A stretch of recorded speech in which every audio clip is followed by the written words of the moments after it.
ایک چور بہت عمدگی سے چوری کرتا تھا اور سارا مال غریبوں اور ضرورت مندوں میں بانٹ دیتا۔ کچھ وقت گزرا تو اس نے چوری سے توبہ کی اور گمنامی کی زندگی بسر کرنے لگا۔ ایک روز اچانک ایک عورت روتی ہوئی آئی اور کہنے لگی کہ بیوہ عورت ہوں، جوان بچی کا ساتھ ہے، کمانے والا کوئی نہیں، کچھ مدد کرو کہ عزت سے بچی اپنے گھر کی ہو جائے۔ چور نے اسے تسلی دی اور مدد کا وعدہ کر لیا۔ رات ہوئی تو اللہ کے حضور گویا ہوا کہ اے اللہ، آج اس غریب عورت کے لیے پھر سے چوری کرنے والا ہوں، تو ہی کارساز ہے۔ آخر وہ آدمی چل پڑا، کام چھوڑا ہوا تھا، کچھ سمجھ نہیں آیا۔ اتنے میں ایک اور شخص اسے وہاں نظر آیا، منہ چھپائے ہوئے۔ اس نے پوچھا کہ کون؟ جواب ملا، کالا۔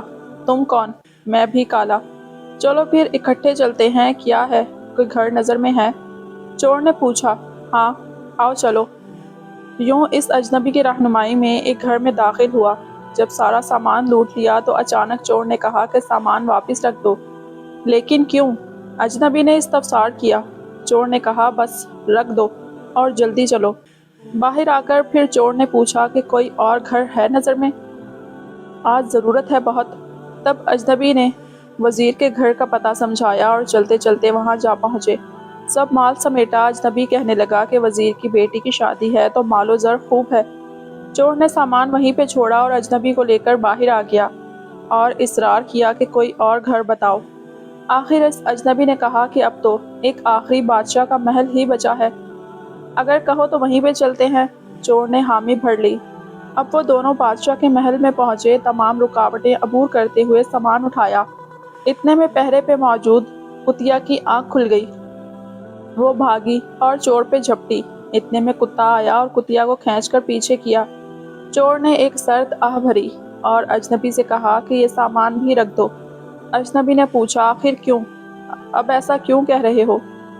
تب چور نے کہا، تم مالک ہو اس گھر کے اور یہ گھر بادشاہ کا ہے، میں پہچان گیا ہوں تم ہی بادشاہ ہو۔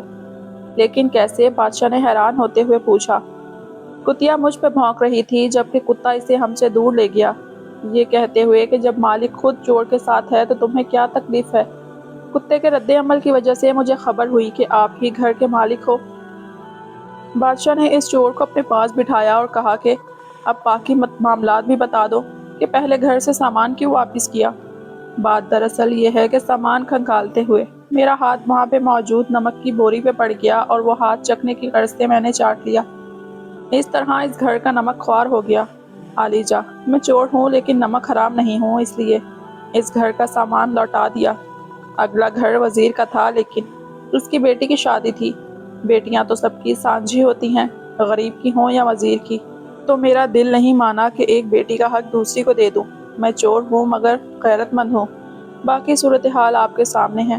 بادشاہ اس چور کے کردار کی مضبوطی سے متاثر ہوا اور صبح سب کے سامنے اسے انعام و اکرام اور مطلوبہ ساز و سامان سمیت رخصت کیا۔ چور نے برائی چھوڑنے کی نیت کی اور خدا نے اسے اس گناہ سے بچا لیا۔